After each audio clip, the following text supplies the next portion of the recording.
Hello students, मेरा नाम है यशपाल और आप सभी का इस नए वीडियो में स्वागत है, जिसमें हम प्रश्नावली 3.5 के जितने भी क्वेश्चन रह गए थे वो इस वीडियो में कवर कर लेंगे। इससे पहले हमने इसके सारे क्वेश्चन जो हैं वो सॉल्व कर लिए हैं। ठीक है, तो क्वेश्चन 4 से स्टार्टेड हैं इसके सारे क्वेश्चन। तो इसके टोटल 5 पार्ट हैं, तो एक एक करके हम इन सारे क्वेश्चनों को देखते हैं। तो क्वेश्चन 4 में क्या बोल रहा है कि एक समस्या दे रखी होगी, उस समस्या को पहले समीकरण बनाना है, समीकरण रैखिक समीकरण युग्म बनाना है। इसके बाद इसका क्या करना है, हमें फिर किसी भी विधि से इसका सॉल्यूशन ज्ञात करना है, चाहे वो वज्रगुणन गुणन विधि हो या फिर विलोपन विधि हो या फिर प्रतिस्थापन विधि हो। ठीक है, किसी भी हम विधि से इसका हल निकालना है। तो फिर चलिए इस क्वेश्चन 4 का पहला पार्ट देखते हैं। क्या कह रहा है क्वेश्चन में कि एक छात्रावास के मानसिक व्यय का एक भाग नियत है तथा शेष इस पर निर्भर करता है कि छात्र ने कितने दिन भोजन लिया है। मतलब कि क्या मतलब ये है कि एक छात्र, मतलब कि एक स्कूल मान लेते हैं, वहाँ पे छात्र रहता है, तो स्कूल में रहने का तो फिक्स है कि भाई इतना देगा। अब इसके अलावा और इस बात पर डिपेंड करता है कि उसने स्कूल में कितने दिन भोजन किया है। ठीक है, अच्छा, जब एक विद्यार्थी ए को 20 दिन भोजन करता है, मतलब कोई एक विद्यार्थी है ए, वो 20 दिन भोजन करता है, तो 1000 रुपये छात्रावास के व्यय के लिए अदा करने पड़ते हैं। तो वो कितने रुपये देता है, 1000 रुपये देता है। मतलब कि वहाँ पे रहने का और प्रत्येक दिन के भोजन का टोटल मिला के वो 1000 रुपये देता है।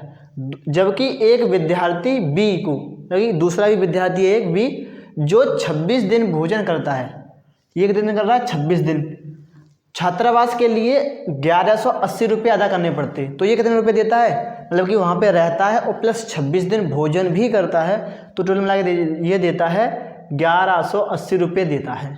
नियत व्यय और प्रतिदिन के भोजन का मूल्य ज्ञात कीजिए। देखिए, एक तो हमें ये बात समझ में आएगी, नियत व्यय का मतलब कि एक ये तो फिक्स है कि वहाँ पर तुम रहोगे तो इतना तो देना ही देना है। अब दूसरी बात इस पर डिपेंड करती है कि भाई तुमने कितने दिन भोजन किया है। जितने दिन भोजन किया है उसके अलग चार्ज लगेगा, उसके अलग आपको पैसे देने पड़ेंगे। ठीक है, तो सबसे पहले हम क्या मानेंगे यहाँ पे, x और y। तो देखो यहाँ पे जो पूछ रखा है उसको x y मानते हैं। तो क्या बोल, एक तो नियत व्यय, एक तो ये वाली बात होगी, और दूसरी क्या होगी, प्रतिदिन भोजन का मूल्य। प्रतिदिन भोजन का दो बात होगी। तो नियत व्यय को क्या मान लेंगे, x मान लेंगे, और प्रतिदिन भोजन के मूल्य को क्या मान लेंगे, हम y मान लेंगे। ठीक है, जब हम हल स्टार्ट करेंगे हल, तो हल में क्या करेंगे कि माना कि नियत व्यय x रुपये है, x रुपये है, मतलब कि वो छात्रावास में यहाँ रहता है, उसका ये तो किराया फिक्स है x रुपये, ये तो उसको देना ही देना है। और दूसरा क्या मानेंगे हम, प्रतिदिन, प्रतिदिन के भोजन का मूल्य, मूल्य क्या है, y रुपये है। ठीक है, तो प्रतिदिन के भोजन का मूल्य कितना है, y रुपये है, और नियत व्यय कितना है, x रुपये। अब हम इसका क्या बनाते हैं, समीकरण बनाते हैं। तो देखो समीकरण कहाँ से मिलेगा, पहले हम देखते हैं कि यहाँ से a जो 20 दिन भोजन करता है, यहाँ से मिलेगा हमको कितने, 1000 रुपये छात्रावास के व्यय के लिए अदा करता है। देखो, एक तो ये तो हमें समझ में आ गई भाई उसे x रुपये तो अदा करने पड़ेंगे, क्योंकि रह रहा है तो वो x रुपये तो देगा ही देगा, प्लस उसने 20 दिन भोजन और किया। यदि एक दिन का भोजन का मूल्य 22 रुपये है, तो 20 दिन के भोजन का मूल्य कितना हो जाएगा, 20y, तो यहाँ हो जाएगा 20y। टोटल कितने रुपये दिए उसने, टोटल व्यय दिया है, टोटल मतलब कि टोटल दिए हैं उसने 1000 रुपया। ये हमारा समीकरण पहला बन जाएगा। ठीक है, दूसरे में b, एक तो सिंपल सी बात है कि वो x रुपये तो उस पर लगेंगे चार्ज। उसके बाद उसने 26 दिन भोजन और किया है, मतलब कि x रुपये तो उसे देने ही है, प्लस अगर एक दिन के हिसाब से 22 रुपये हैं तो 26 दिन के हिसाब से कितने हो जाएंगे, 26y, तो कितने देता है वो रुपये, 1180। ये हमारा क्या हो गया, समीकरण दूसरा हो गया। ठीक है, अब इसको हमें किसी भी विधि से हल कर लेना है। विलोपन विधि से कर लें, आप प्रतिस्थापन विधि से कर लें, वज्र गुणन विधि से कर लें, तो जिससे सरल पड़ रहा है उससे हम कर ले रहे हैं। तो यहाँ पे मुझे किससे सरल लग रहा है कि यहाँ पे भी x है, यहाँ पे भी इसका भी x का गुणांक 1 है और यहाँ पे भी x का गुणांक 1 है, तो ये आसानी से कट जाएगा वज्र गुणन में। तो ये सरल पड़ेगा अभी प्रेजेंट में वज्र गुणन विधि से, गुणन विधि से, ठीक है, वज्र गुणन विधि से। यहाँ कर लेते हैं बाकी बचा कुचा। देखिए तो हम क्या करेंगे, समीकरण 1 में से समीकरण 2 को घटा देंगे। क्या करेंगे हम, समीकरण 1 में से समीकरण 2 घटाने पर, घटाएंगे 2, ठीक है। तो x माइनस 20 ना x प्लस 20y बराबर 1000 और यहाँ पे x प्लस 26y बराबर 1180। दो घटा रहे हैं तो क्या होगा, जो चिन्ह सारे बदल जाते हैं, तो ये तो इससे कट गया। यहाँ पे 20y है प्लस के और यहाँ पे 26 किसके y हैं, माइनस के, तो माइनस के 6y बचेंगे। किससे बचेंगे, माइनस के 6y। यहाँ पे कितने बचेंगे, यहाँ पे 1000 प्लस के हैं और माइनस के 1180, यहाँ कितने बचेंगे 180, यहाँ कितने बचेंगे 180, वो भी किसके, माइनस के, ठीक है। तो y बराबर क्या आ जाएगा, माइनस 180 बट्टे में, ये इधर का किसमें आएगी, बट्टे में, तो माइनस से माइनस कैंसिल, अगर 6 से काट देंगे तो कितना आ जाएगा 30 बार। तो y का मान कितना आ गया, y का मान आ गया 30। अब इसको समीकरण चाहे आप पहले में रख दो, चाहे समीकरण किस में रख दो, 2 में रख दो। तो मैं समीकरण पहले में रख लेता हूँ। यहाँ के ले रहे हम y का मान समीकरण किस में रख रहे हैं, 1 में, ठीक है, समीकरण 1 में रखने पर रखेंगे तो x, ठीक है, 20, तो यहाँ 20 लिख लेंगे, 20 और y का मान कितना है 30, तो यहाँ लिख लेंगे हम 30, क्योंकि यहाँ y है, तो y का मान कितना है 30, तो 30 और बराबर में 1000, बराबर में 1000।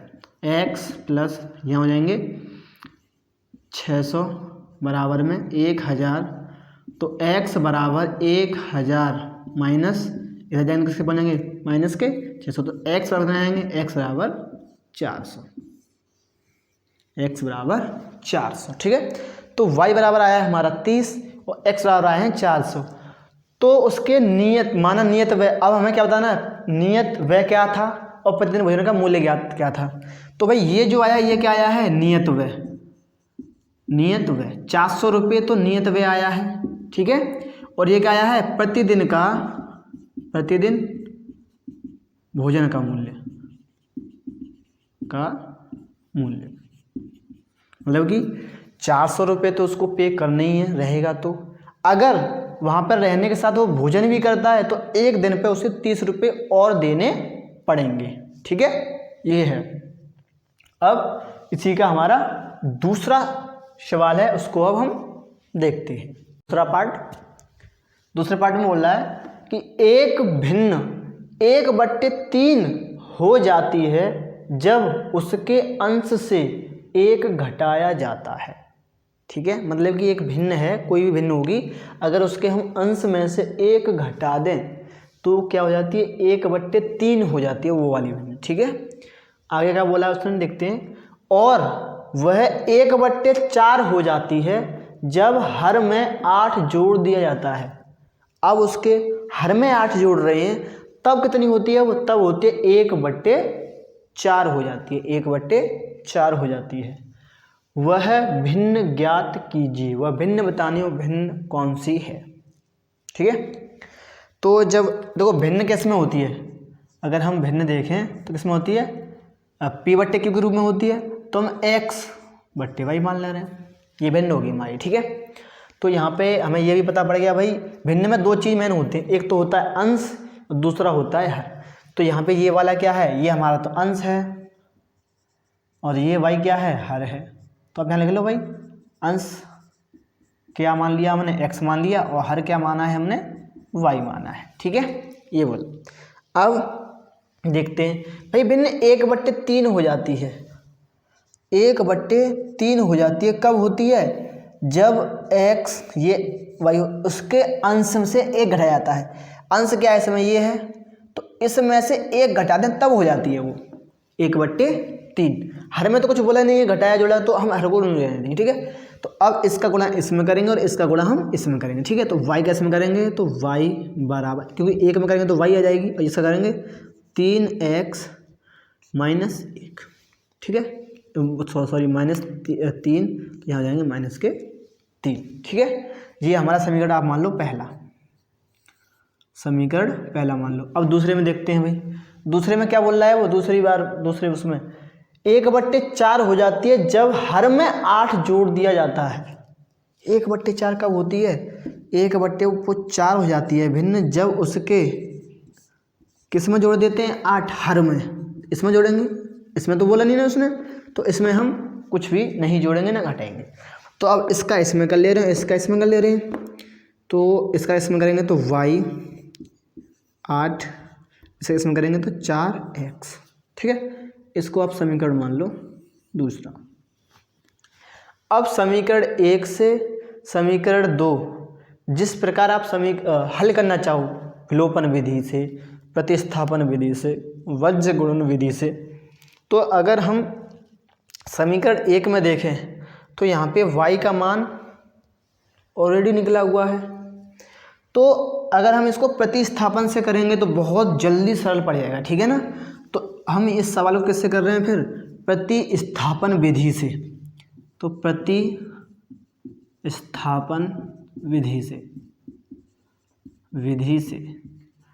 विधि से देखेंगे तो y बराबर 3x - 3 बराबर, ये हमारा समीकरण पहला है। दूसरा क्या है, y + 8 बराबर 4x, ये हमारा समीकरण कौन सा है, ये हमारा समीकरण है दूसरा। ठीक है, तो समीकरण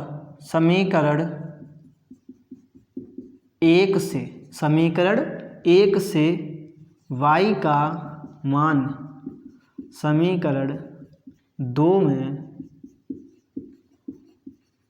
रखने पर 2 में रख देंगे, तो देखो y का मान कितना है, 3x, यहाँ पे y है ना, प्लस यहाँ पे 3x - 3 और प्लस यहाँ पे 8 है, बराबर में 4x।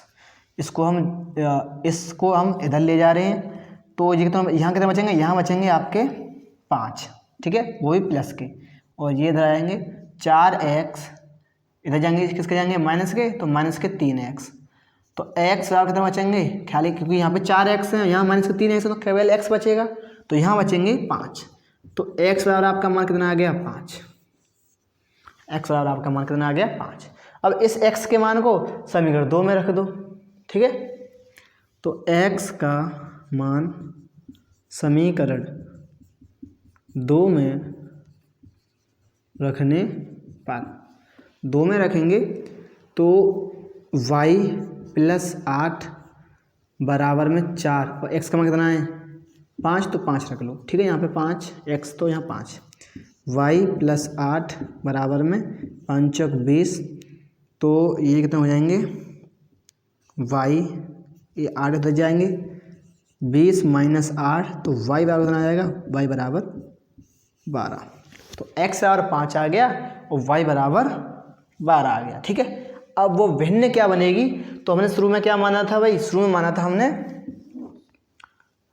x और y, तो x का मान कितना आया है हमारा यहाँ से 5, तो 5, और y का मान कितना निकला है 12, तो 12, तो ये वाली भिन्न है वो। ठीक है, कौन सी है, ये वाली भिन्न है, 5/12 भिन्न है, जिसमें से अगर इसमें अंश से 1 घटा दे, मतलब कि अंश में से 5 में से घटा दे 4 बचेगा, तो फिर 4 से ये भी घटाएगा, ये भी घटाएगा। ठीक है, 4 × 4 = 12, तो यही आ रहा है। ठीक है, अगर इसके हर में कितना जोड़ दें 8, तो 1/4 हो जाती है, तो इसके हर में 8 जोड़ देंगे 20, तो 5 × 5 = 5 × 20, ये इस प्रकार से है। ठीक है, तो ये वाला हमारा सवाल कंप्लीट हो गया। देखो यहाँ पे मैंने ये सवाल प्रतिस्थापन विधि से किया है, आप चाहें तो विलोपन विधि से भी कर सकते हैं। इसमें जो आंसर आएगा, जो सेम आंसर जो आएगा ना वो सेम आएगा, चाहे आप वज्र गुणन विधि से कर लीजिए फिर भी आंसर सेम आएगा, और मैंने प्रतिस्थापन विधि से किया है तो भी आंसर सेम आया, यही आएगा, या फिर आप विलोपन विधि से कर लो फिर भी यही आएगा, ठीक है। चाहे आप ग्राफीय विधि से कर लो फिर भी यही आएगा। तो मुझे सबसे यहाँ पे क्योंकि y का मान निकला हुआ था इसलिए मैंने प्रतिस्थापन विधि से, यहाँ पे y का मान निकला हुआ था इसलिए मैंने प्रतिस्थापन विधि से कर दिया, जिससे कि जल्दी हो गया, ठीक है। आप और भी विधि से कर सकते हैं लेकिन आंसर जो आएगा वो सेम आएगा। तो अब इसका हम फिर तीसरा पार्ट देखते हैं। यश ने एक टेस्ट में 40 अंक अर्जित किए हैं, मतलब एक टेस्ट दिया है यश ने, उसने 40 अंक प्राप्त किए हैं। जब उसे प्रत्येक सही उत्तर पर 3 अंक मिले तथा अशुद्ध उत्तर पर 1 अंक की कटौती की गई, ठीक है। देखो बात यहाँ पे क्या कहना चाह रहा है कि भाई वो सही उत्तर करता है तो उसे 3 अंक मिलते हैं, और अशुद्ध मतलब कि एक अगर उत्तर को गलत कर देता है तो उससे फिर 1 नंबर कट भी जाता है, ठीक है। तो तब उसे कितने मिले थे 40 अंक। अब आगे कह रहा है यदि उसे सही उत्तर पर 4 अंक मिलते, मतलब कि कह रहा है कि अब बात कर रहे हैं कि यदि वो सही जो उत्तर कर रहा है वो सही कर रहा है तो उसे 4 अंक मिले, तथा अशुद्ध उत्तर मतलब अगर गलत कर रहा है तो 2 अंक कटते हैं। मतलब कि अब यहाँ पे क्या कह रहा है दूसरी लाइन में कि अगर सही करता है तो 4 अंक मिलते हैं और अगर गलत रहता है तो फिर 2 नंबर कट भी जाते हैं, ठीक है। तो यश 50 अंक अर्जित करता, टेस्ट में कितने प्रश्न थे? अगर 4 अंक सही पे मिलते और 2 अंक गलत पे कटते तो उसके नंबर कितने आते फिर 50। तो हमें ये बताना है कि इसमें टोटल कितने प्रश्न थे, ठीक है, पेपर में। तो हम यहाँ क्या मानेंगे भाई एक्स वाई को, कि माना कि यश जो है जो सही उत्तर करता है उसे x अंक प्राप्त होते हैं, और जब गलत करता है तो उससे y अंक कटते हैं, ठीक है। तो सबसे पहले हम क्या लिखेंगे, हम लिखेंगे माना कि यश को सही उत्तर करने पर x अंक प्राप्त होते हैं,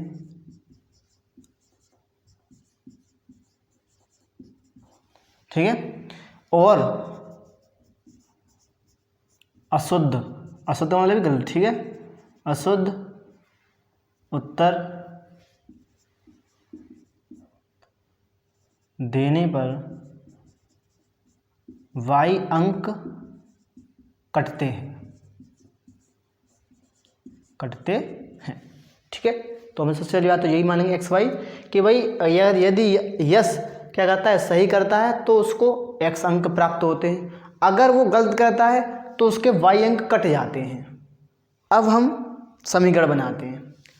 तो समीकरण यहाँ से बनेगा पहला कि यश ने एक टेस्ट में 40 अंक अर्जित किए, ठीक है। जब उसे प्रत्येक सही उत्तर पर 3 अंक मिले, उससे यहाँ पर कितने मिले, हमने माना कि x मान लें, तो यहाँ पे 3 मिले तो यहाँ कितने हो जाएंगे 3x हो जाएंगे, 3x, ठीक है, प्लस नहीं लगाएंगे यहाँ पे। अब तथा अशुद्ध उत्तर करने पर 1 अंक की कटौती, तो 1 अंक तो y है ही है, तो -y कितने अंक मिलते हैं उसको 40। ये हमारा समीकरण कौन सा हो जाएगा, पहला वाला, ठीक, वो समीकरण हमारा ये क्या हो जाएगा, पहला।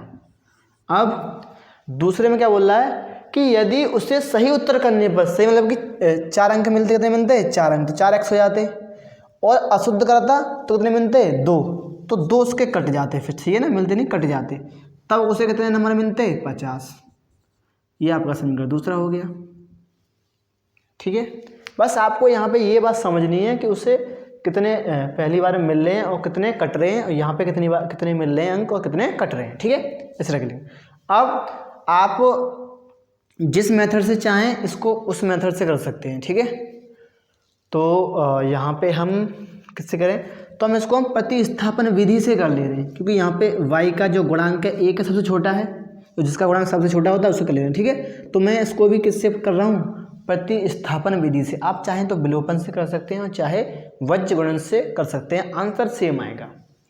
तो मैं इसे किससे कर रहा हूँ, प्रतिस्थापन विधि से कर रहा हूँ। तो मैं बाई को इधर लेके जा रहा हूँ और 40 को इधर ला रहा हूँ, तो ये बाई इधर माइनस की तो इधर किसकी जाएगी, पहुँच जाएगी प्लस की, और ये किसके आएंगे माइनस के। ठीक है, तो समीकरण एक से देखेंगे 3x - 40 बराबर में बाई, तो ये हम सही लिख ले रहे हैं 3x - 40, इसको आप समीकरण मान लो तीसरा। ठीक है, तो समीकरण तीसरे से किस में रख देंगे, इससे तो हमने बनाया है, समीकरण 2 में रख देंगे। तो y का मान समीकरण 2 में रखने पर 2 में रखेंगे तो 4x माइनस वाई 2, वाई का मान कितना रखो है 3x - 40 बराबर में 50। ठीक है, तो यहाँ पे हो जाएंगे 4x माइनस 3 दूनी 6x - 80 बराबर में 50। अब यहाँ से ये वाले तो हम इधर को पार्ट ले जाएंगे। ठीक है, पहले तो हम ये कर ले रहे हैं, यहाँ बचेंगे माइनस के 2x और ये प्लस, और ये किसके हैं माइनस के, तो इधर किसके पहुँचेंगे प्लस के, तो -2x बराबर ये हो जाएंगे, सॉरी देखो यहाँ पे हम गलती कर रहे हैं, ये जो है ये माइनस माइनस क्या बनेगा प्लस बन जाएगा, यहाँ प्लस आ जाएंगे। ठीक है, ये गलती हो रही है बस, कोई कुछ नहीं। अब ये कितने बचेंगे, यहाँ बचेंगे आपके -30। ठीक है, तो x यहाँ पे ले रहे हैं हम, फिर हम यहाँ पे x बराबर यहाँ -30 हैं और ये -2 इधर गुड़ाई में, तो किस में जाएंगे इधर बट्टे में, तो बट्टे में माइनस से माइनस कट गया बराबर x बराबर कितने आ गए 15, x बराबर कितने आ गए 15। ठीक है, अब x बराबर 15 आ गए, तो x का मान किस में रख देंगे हम, इसका मान समीकरण 3 में, x का मान समीकरण 3 में रखने पर 3 में रखेंगे तो y बराबर 3, x का मान कितना होगा 15, तो 15 - 40। ठीक है, y बराबर 15 × 45 -40, तो y बराबर आ जाएंगे 5, y बराबर 5। मतलब किसने सही उत्तर तो 15 दिए हैं और गलत उत्तर 5 दिए हैं। अब उसने हमसे ये नहीं पूछा सही कितने दिए, उसने ये पूछा कि टेस्ट में कितने प्रश्न थे, तो 15 तो ये रहे, 15 तो ये रहे भाई, तो 15 तो प्रश्न ये रहे और 5 ये टोटल कितने हो गए 20।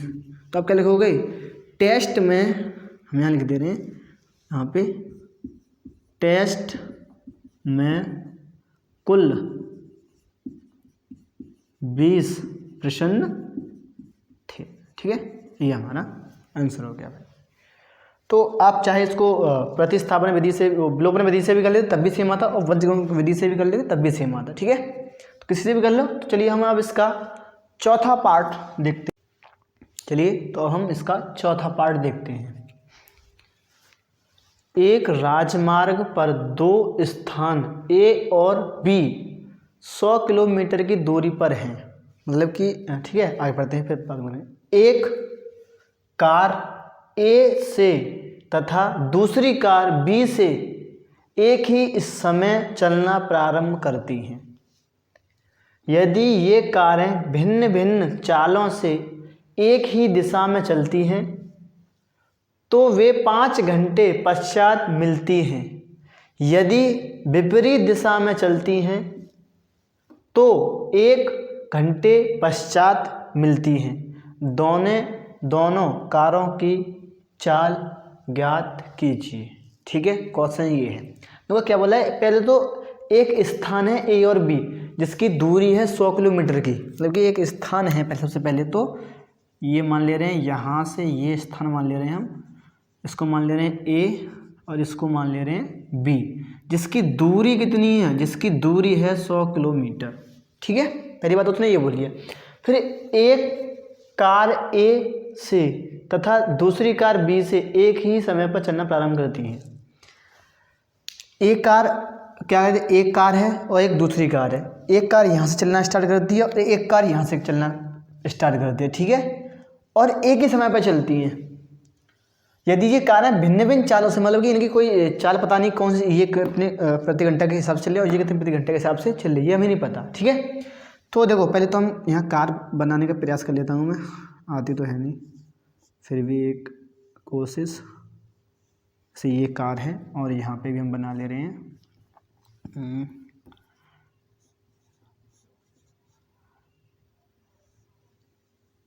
इसका ये कार से बनाने। ठीक है, ये दो कार हैं,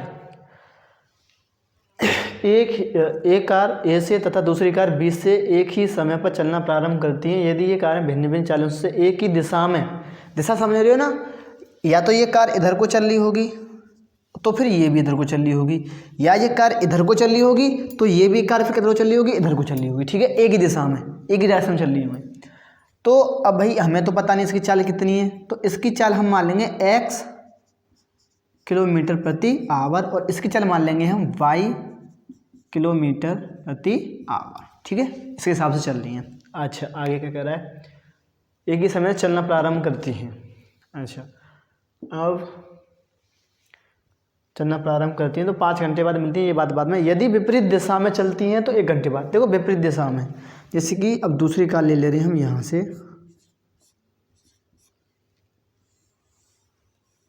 ये एक कार हो गई और दूसरी कार ये होगी। ठीक है, अब ये विपरीत दिशा में चल रही है। विपरीत दिशा मतलब कि अगर ये इधर को जा रही है तो ये वाली गाड़ी फिर इधर को आएगी, ये बोल रहा है। ठीक है, ये वाली गाड़ी इधर को जा रही है तो ये वाली गाड़ी इधर को, अगर ये वाली गाड़ी इधर को जा रही होगी तो ये वाली गाड़ी उधर को जा रही है, विपरीत दिशा में चल रही है। अब हम समझते हैं इनको। ठीक है, आगे तो देखो, अगर ये वाली गाड़ी इधर को जा रही है तो ये वाली गाड़ी भी इधर को जाएगी, तो जब ये कुछ चाल चलेगी तो ये भी कुछ चाल चलेगी। तो इस वाली स्थिति में क्या करेंगे हम, जो सापेक्षिक जो चाल होगी वो होगी हमारी सापेक्षिक चाल, जो होगी वो होगी x, क्योंकि भाई ये भी चाल कुछ चलेगी गाड़ी तो फिर ये भी चलेगी का, तो इसमें से हम y की चाल को घटा देंगे। ठीक है, इस वाली में से। अच्छा, अब सापेक्ष चाल होगी। अब इसके बाद इसमें समय कितना लग रहा है मुझे बताओ, इस वाले में समय, तो इसमें समय कितना लग रहा है हमारा 5 घंटे, समय लग गया हमारा 5 घंटे। ठीक है, और दूरी हमको पता ही है, दूरी कितनी है हमारी, दूरी है हमारी 100 किलोमीटर। इसमें 5 घंटे समय लगा और इसमें दूरी हमारी है 100 किलोमीटर। इस वाली स्थिति में ये इधर को आ रहे हैं तो x और y मतलब कि इनकी चालें जुड़ेंगी। यहाँ पे तो भाई ये इसकी चाल, ये जो चाल है इसमें ये वाली किसी चाल चल रही होगी और ये वाली, तो इसमें से तो हमने ये घटा दी। अब ये दोनों एक साइड आ रही हैं तो जो चाल होगी इनकी क्या होगी, वो जुड़ेगी। ठीक है, तो यहाँ पे सापेक्षिक चाल क्या हो जाएगी, x प्लस y, और समय कितना लग रहा है भाई यहाँ पे 1 घंटा, 1 घंटा, और दूरी तो सेम थी 100 किलोमीटर। ठीक है, अब हमें यहाँ से फिर सॉल्यूशन करना है कैसे कैसे। तो एक सूत्र होता है वो हमें पता भी है, सूत्र क्या होता है, समय बराबर दूरी बट्टे चाल, ये होता है। ठीक है, इससे हमारा निकल आएगा। या फिर इसी को एक और तरीके से ले सकते हैं, दूरी बराबर समय गुणा चाल। ठीक है, इस वाले से तो हम इस वाले का यूज करेंगे इसको निकालने में। ठीक है, तो अब हम करते हैं, देखो पहले से देखते हैं हम। भाई पहले दूरी कितनी है, 100 किलोमीटर है, तो 100 किलोमीटर कर लेंगे। ठीक है, बराबर समय कितना है पहले में 5 घंटे, तो 5 घंटे कर लो। चाल यहाँ पे हम इसको गुणांश से हटा के, चाल कितनी है, चाल है उसकी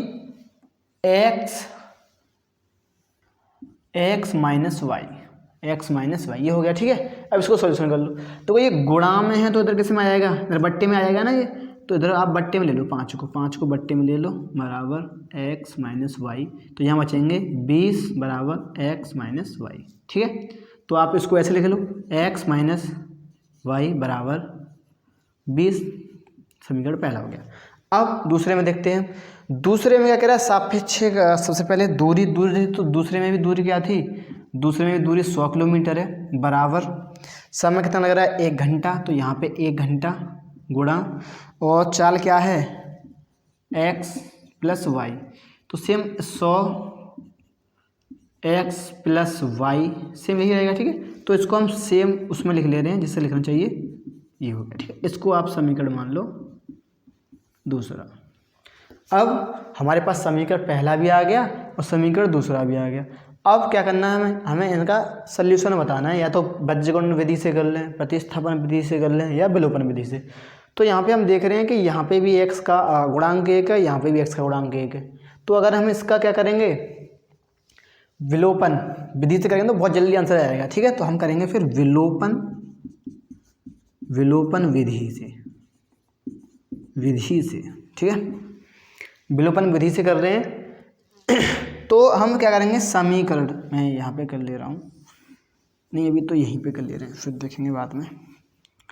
समीकरण 1 में समीकरण 2 जोड़ने पर, देखो जोड़ेंगे तो यहाँ पे क्योंकि यहाँ पे किसकी है y माइनस की और यहाँ पे प्लस की, इससे यहाँ पे कट जाएगा x plus y x minus y बराबर में 120 और दूसरी x प्लस वाई बराबर में 100। तो यहाँ ये तो इससे कट गई, तो यहाँ हो गया 2x बराबर में 120, तो x बराबर आ जाएगा 120 बट्टे में 2, तो x के बराबर आ जाएगा आपका 60। ठीक है, अब x का मान किस में रख देंगे, x का मान समीकरण किस में दे दो, चाहे आप समीकरण 2 में रख दो चाहे समीकरण 1 में, तो उसको फर्क नहीं पड़ेगा, तो समीकरण 2 में रख देना। ठीक है, समीकरण 1 में रख देना, समीकरण 1 में रखने पर रखेंगे तो x का मान कितना आया है 660 तो 7 माइनस वाई बराबर में 20,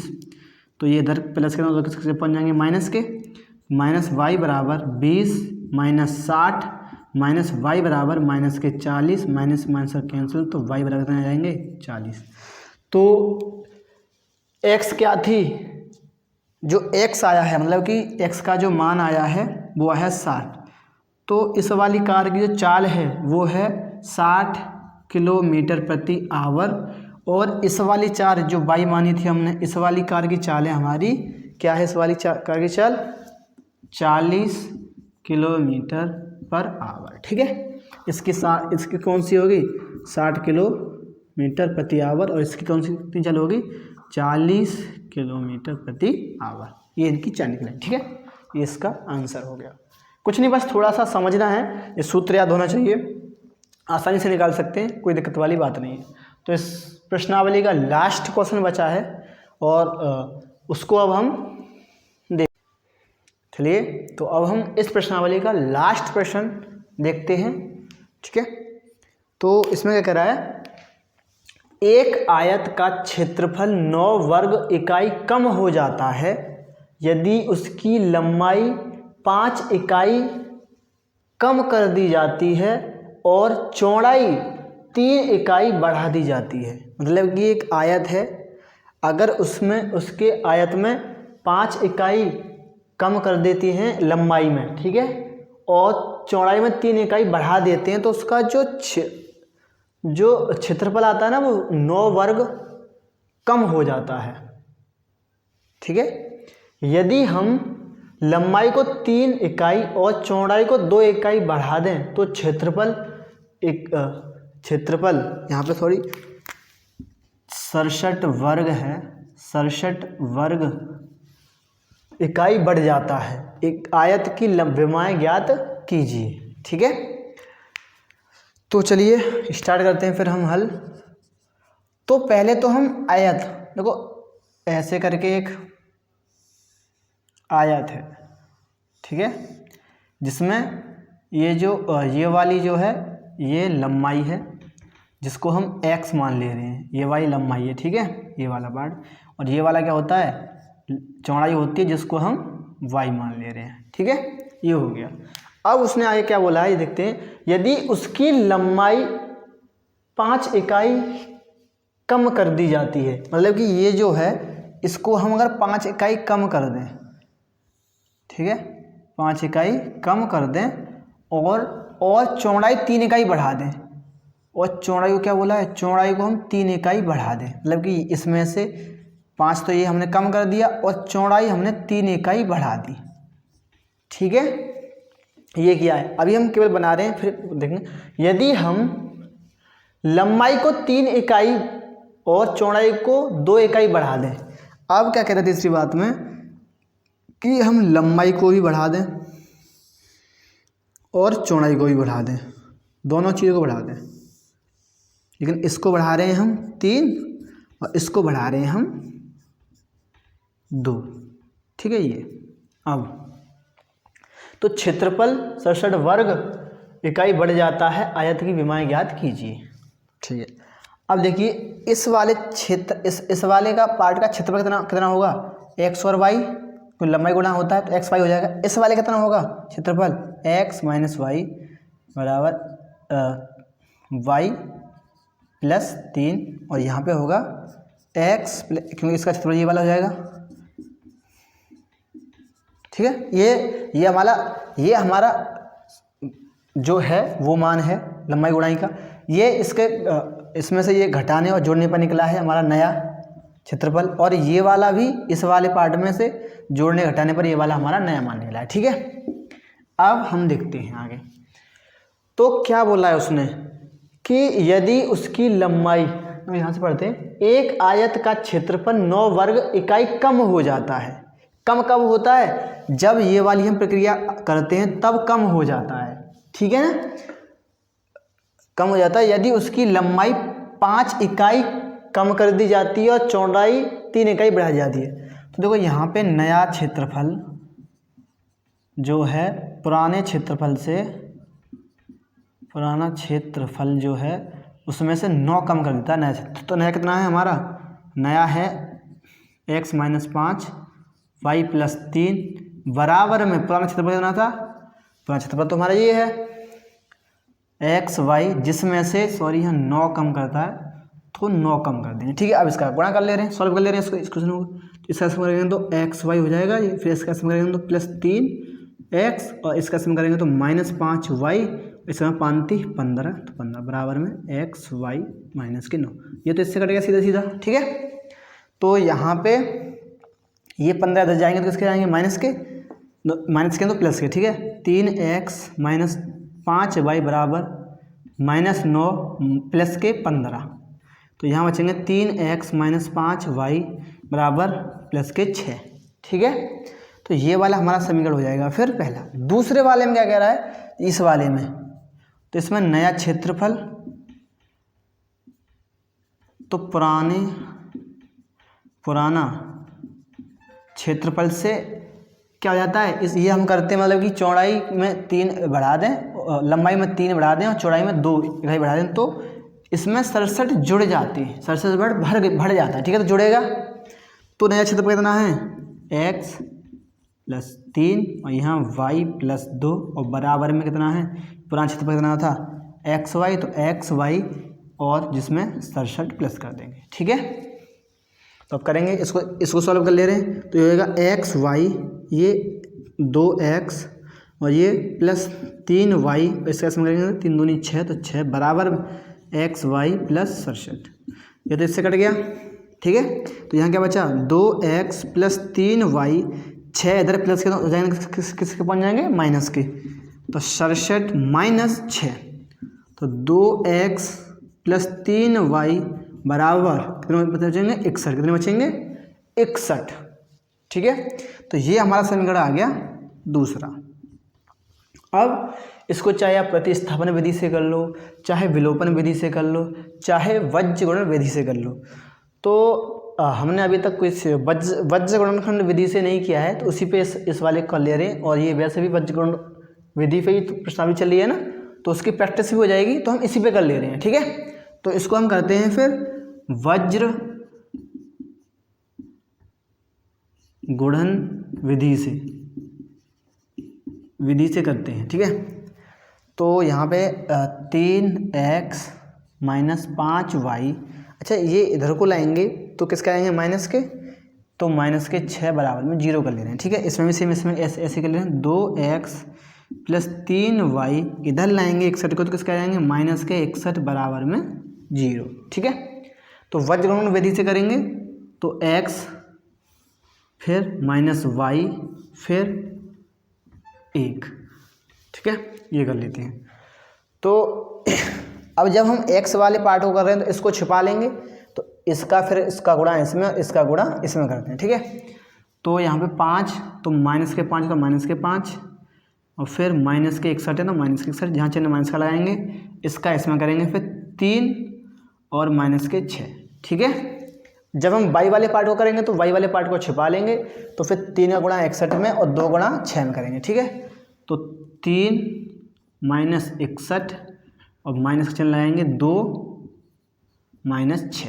अब हम आ गए इस वाले पार्ट पे, तो इसमें क्या करेंगे इस वाले पार्ट को छुपा लेंगे, तो 3 का 3 में और 2 का 5 में कर देंगे भाई। ठीक है, 3 का 3 में माइनस 2 का माइनस 5 में। ठीक है, अब कर लेते हैं, देखो ये दोनों आएंगे 305, यहाँ पहले लिख ले रहे हैं हम x बराबर 305 माइनस माइनस क्या बन जाएगा प्लस 18 बराबर में माइनस, यहाँ हो जाएंगे 3 एकम 3 183, ये माइनस माइनस क्या बन जाएगा, देखो ये तो माइनस के बन जाएंगे, माइनस प्लस है तो ठीक है माइनस, ये किसका बन जाएगा प्लस का 18 सॉरी 12 6 दूनी 12 बराबर ये x 3 तिया 9 और 5 दूनी 10 माइनस माइनस क्या बन जाएगा प्लस, तो प्लस, तो ये आ जाएगा x बराबर 305, इसको जोड़ लेंगे तो जोड़ लेते हैं x बराबर 323। ठीक है, बराबर x बट्टे 323 है, 23 आ गया ये, और ये वाला माइनस y, यहाँ बचेंगे 171 माइनस के और बराबर में 1/19, ये माइनस से माइनस कैंसिल हो गया। ठीक है, तो यहाँ जगह नहीं है तो हम यहाँ कर ले रहे हैं इनको, तो क्या करेंगे एक बार इस वाले पार्ट को इसके बराबर कर लेंगे और एक बार इस वाले पार्ट को हम इसके बराबर कर लेंगे। ठीक है, तो यहाँ कर लेते हैं x बट्टे 323 बराबर 1/19। देखो इसका गुणा इसमें करेंगे, इसका गुणा इसमें करेंगे, तो हम इसको केवल यहाँ ले जा रहे हैं, इसको 19 का नहीं करेंगे। ठीक है ना, x बराबर 1 गुणा 323 बट्टे में 19, 19 से काट देंगे तो कितने में घटता है ये 17 बार। ठीक है, कितने में घटता है 17 बार। अब एक बार ये कर लिया है बराबर, अब एक बार हम क्या कर लेंगे बराबर, एक बार कर लेंगे हम ये वाला बराबर, तो 171 सॉरी y बट्टे 171 बराबर में 1/19, तो y बराबर 1 गुणा 171 बट्टे में 19, 19 से काटेंगे तो कट जाएगा ये 9 बार, तो y बराबर 9। ठीक है, तो x हमने क्या माना था लंबाई और y क्या माना था हमने चौड़ाई, तो लंबाई कितनी है विमाओं की, यहाँ लिख दे रहे हैं हम, लंबाई आ गई साहब आपकी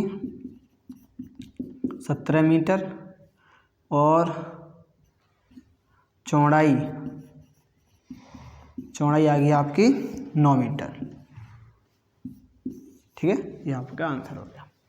तो ये प्रश्नावली पूरी फुल कंप्लीट हो गई है 3.5। इसके बाद प्रश्नावली 3.6 शुरू करेंगे हम। ठीक है, तो अगर आपके कहीं भी प्रश्न समझ में नहीं आया कोई भी प्रश्न, तो कमेंट बॉक्स में बताएं। अगर वीडियो अच्छी लगी है तो लाइक करें। ठीक है, और अगर अच्छी लगती हैं तो फिर कमेंट में बताएं कि सर आपकी वीडियो काफ़ी अच्छी भी लगती है। ठीक है, जिससे कि हमें और वीडियो बनाने का प्रोत्साहन मिलता है। फिर हम मिलते हैं अगली वीडियो में, तब तक के लिए जय हिंद जय भारत।